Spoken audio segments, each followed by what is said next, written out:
Le prometí no ser como las demás, y terminé siendo la peor versión de todas. Me llamo Camila, y no siempre supe quién era. Durante muchos años simplemente existí, deslizándome por la vida como quien camina sin rumbo pero con prisa. Crecí en San Diego, California, en una casa que era más apariencia que hogar.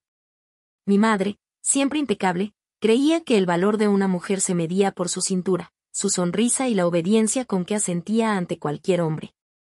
Mi padre, aunque nunca violento, era ausente, su silencio era el ruido de fondo de todas nuestras cenas.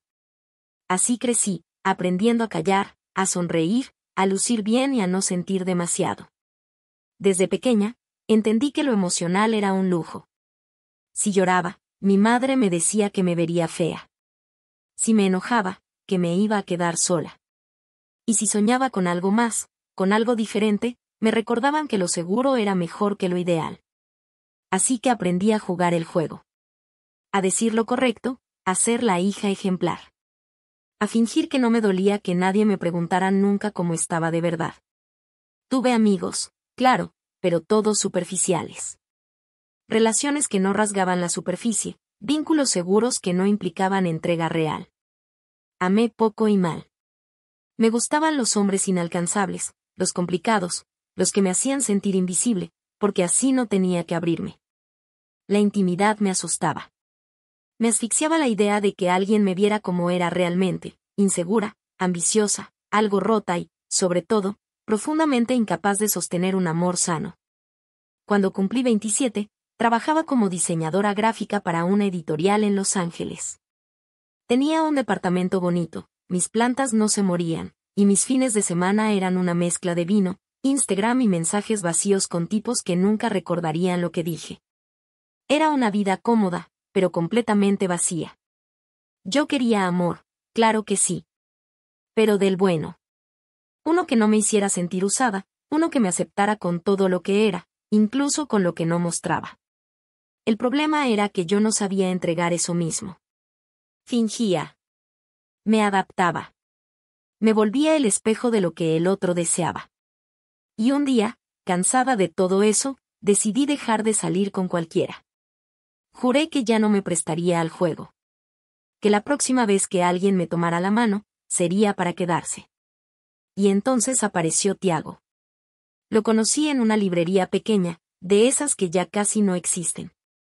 Yo había entrado buscando un libro de fotografía que me recomendaron, y él estaba en la sección de clásicos, hojeando un ejemplar de Crimen y Castigo con una concentración que me pareció tierna y exagerada a la vez. Me llamó la atención su ropa sencilla, su cabello ligeramente despeinado y esa mirada que parecía ir siempre 2 pasos más atrás del ruido del mundo. No tenía la energía bulliciosa de los hombres con los que solía toparme, tenía calma. Calma de la que uno siente que no se compra ni se finge. Yo no dije nada.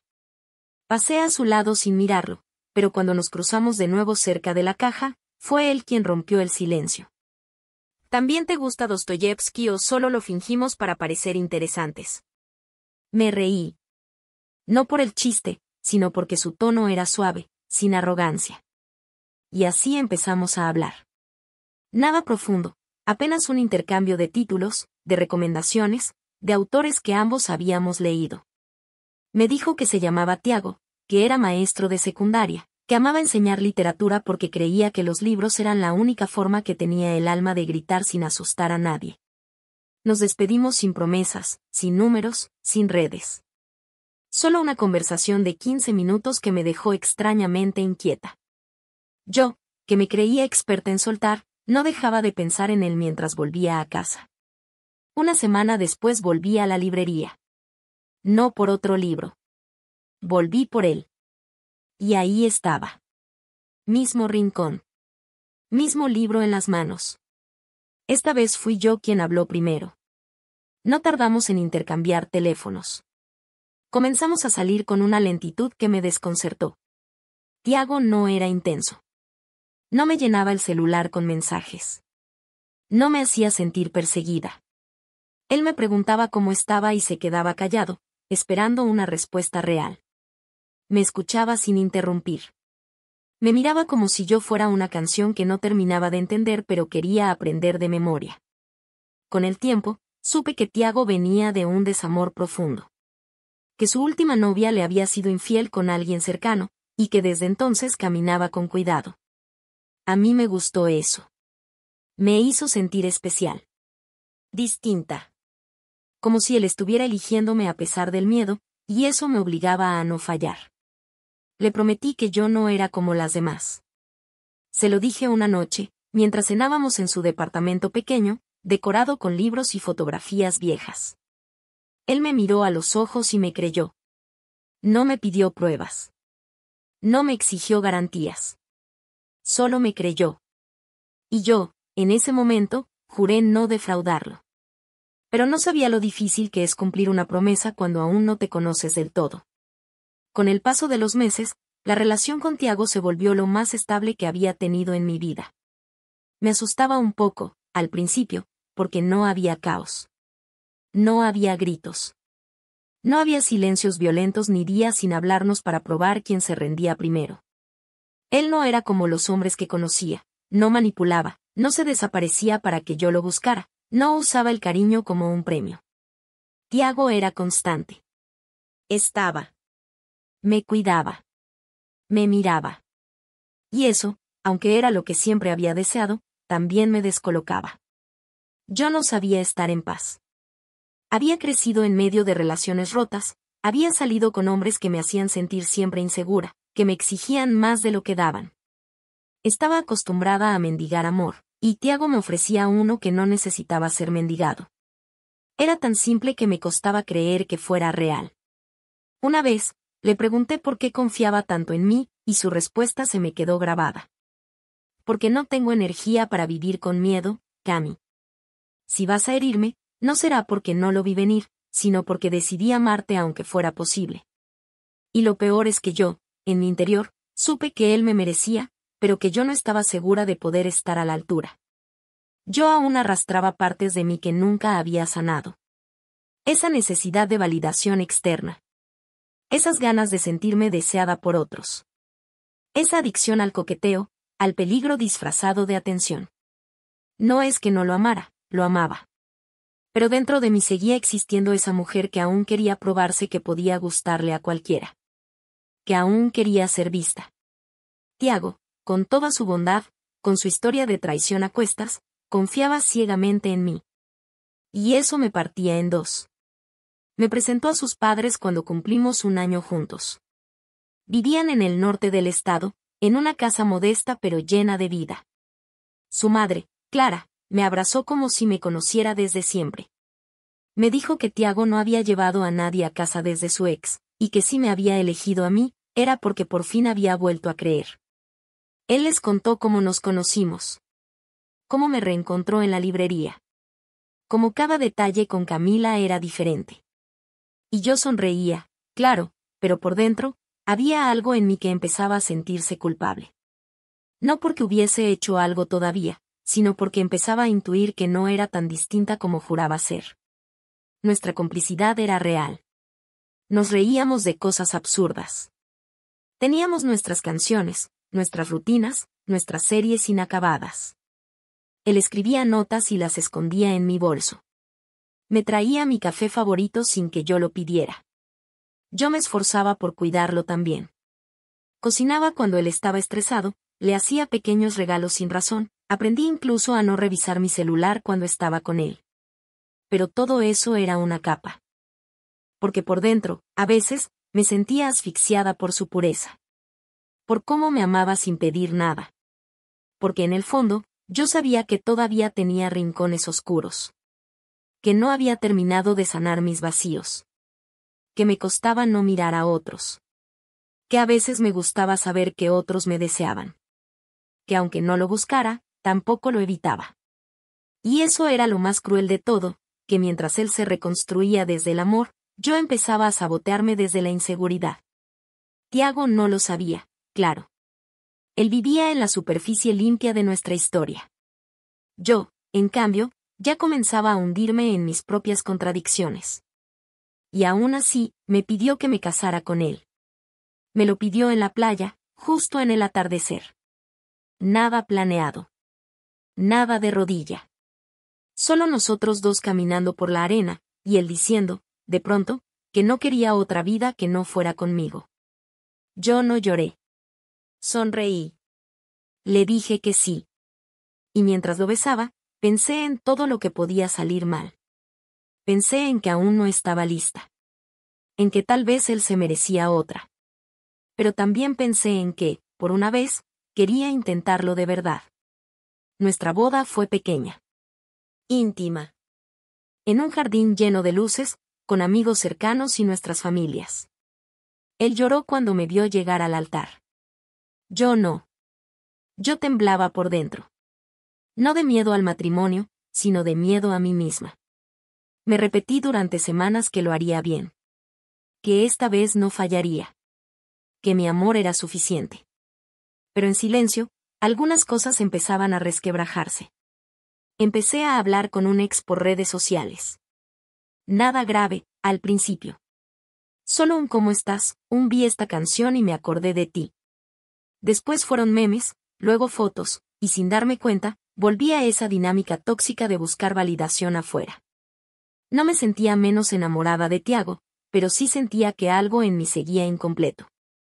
Y en lugar de enfrentarlo, volví a huir hacia lo fácil, el deseo ajeno, el juego, la tentación. Nunca lo besé. Nunca lo vi en persona.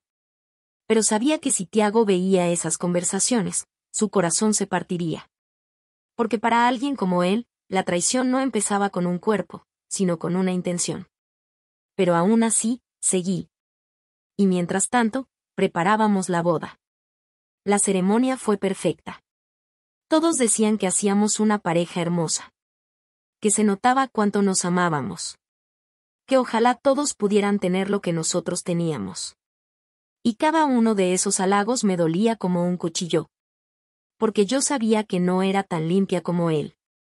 Que mi amor estaba manchado de dudas, de vacíos que no había llenado, de miedos que no había curado. Bailamos hasta la madrugada. Nos reímos. Nos prometimos cosas que, en el fondo, él cumpliría a rajatabla, y yo aún no sabía si podía sostener. Esa noche, cuando nos quedamos solos en el hotel, él me abrazó tan fuerte que pensé que si me soltaba, me derrumbaría. Y por dentro, solo podía pensar en que le había prometido no ser como las demás. Y que ya estaba empezando a convertirme en la peor versión de todas. La vida de casados comenzó con una armonía tan aparente que parecía sacada de una película.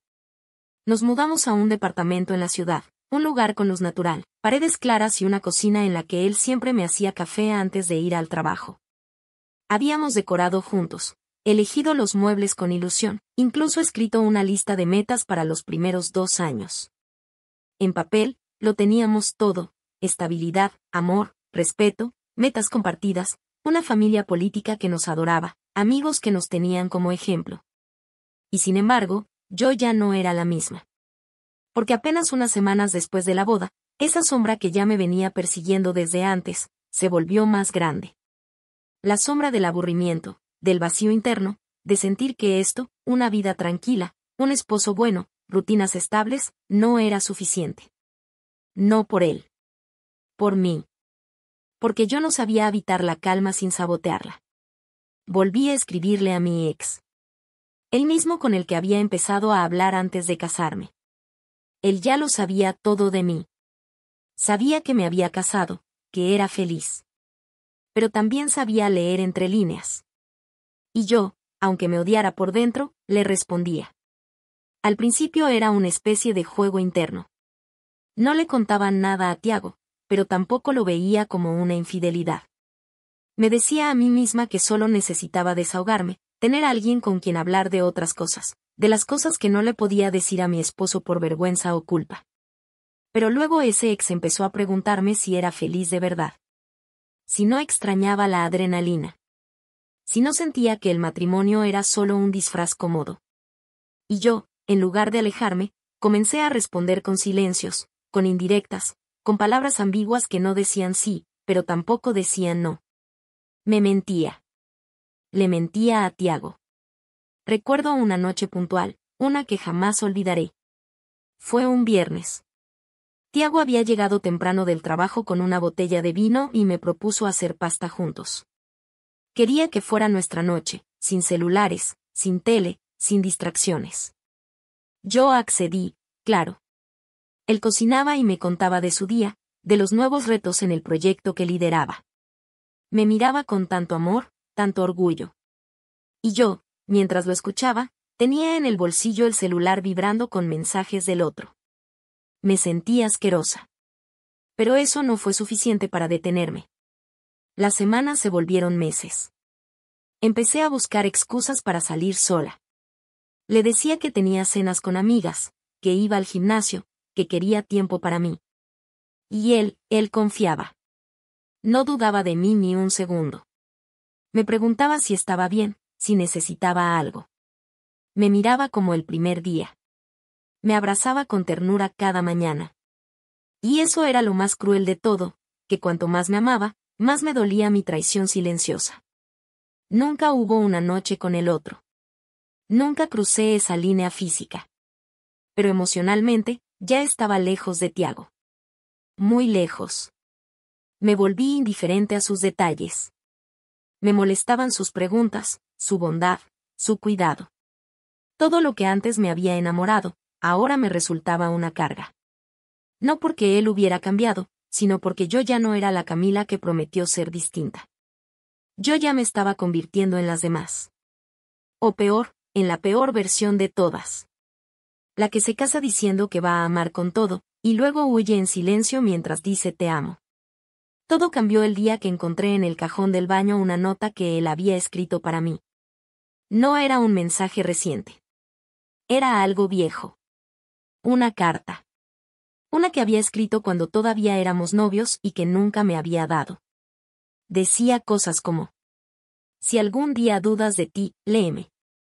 Si algún día sientes que no mereces amor, recuerda que el mío no se basa en lo que hagas, sino en lo que eres. Y si algún día te conviertes en alguien que ya no reconoce su reflejo, vuelve a mí. Porque yo sí lo haré. Lloré. Me encerré en el baño durante casi una hora. No por la belleza de la carta, sino porque me di cuenta de que ya no sabía cómo volver a él. Porque estaba tan sumida en mis contradicciones que no me quedaba inocencia que ofrecer. Esa noche, lo miré mientras dormía. Y vi, por primera vez en mucho tiempo, la realidad. Tiago era un hombre bueno, entero, confiado, transparente, y yo era un alma rota que había prometido sanar y no lo había hecho. Empecé a tener pesadillas. Soñaba que él encontraba los mensajes. Que me dejaba. Que me miraba con decepción. Despertaba con culpa. Con ansiedad. Con ese sentimiento de estar atrapada en algo que yo misma había construido con mentiras. Una tarde, cuando regresé de una de esas salidas, lo encontré en la sala con mi celular en la mano. No dijo nada. Solo me miró. ¿Hace cuánto? Preguntó. No mentí. No podía más. Le conté todo. No adorné nada. Le dije que no lo había engañado físicamente, pero que en mi corazón ya había traicionado nuestra promesa. Lloró. Me preguntó por qué. Porque no sé amar como tú. Porque no soy como tú. Porque me prometí no fallarte, y lo hice igual. Me dijo que necesitaba espacio. Se fue a casa de sus padres unos días. Yo me quedé sola en el departamento, mirando cada rincón como si fuera una tumba. Porque todo lo que habíamos construido, se sentía muerto.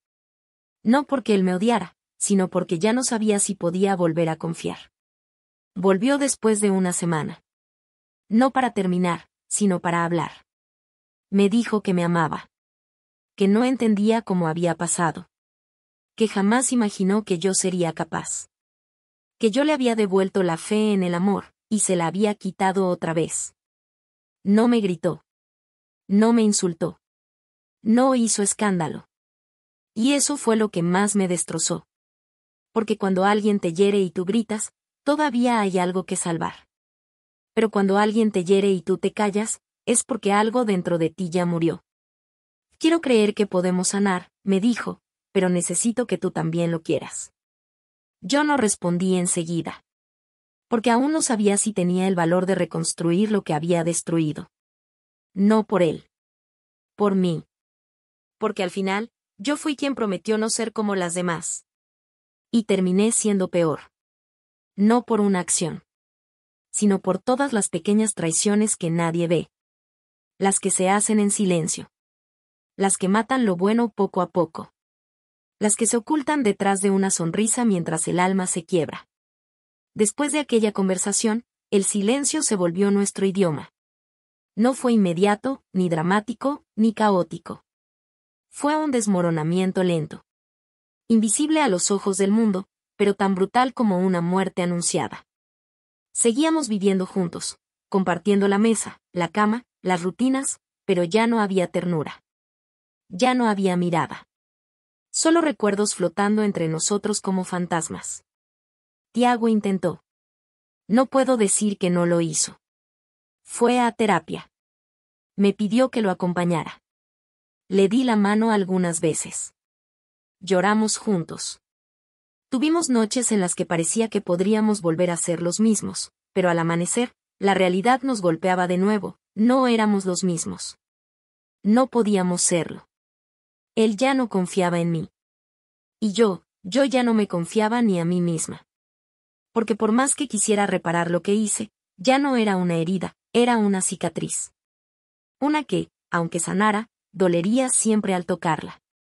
Un día, sin aviso, me dejó sobre la mesa una hoja. La leí sin respirar. Era un acuerdo de divorcio. No decía mucho. Todo estaba en orden, reparto de bienes, firmas, fechas. Pero al reverso, con su letra, había una sola frase escrita. Me hubiera gustado no haberte creído tanto. Ahí supe que todo había terminado. Lloré. Lloré como no había llorado nunca. No por rabia. Ni siquiera por miedo. Sino por vergüenza. Por darme cuenta, ya demasiado tarde, de que el amor verdadero no siempre muere por falta de amor, a veces muere por exceso de dolor.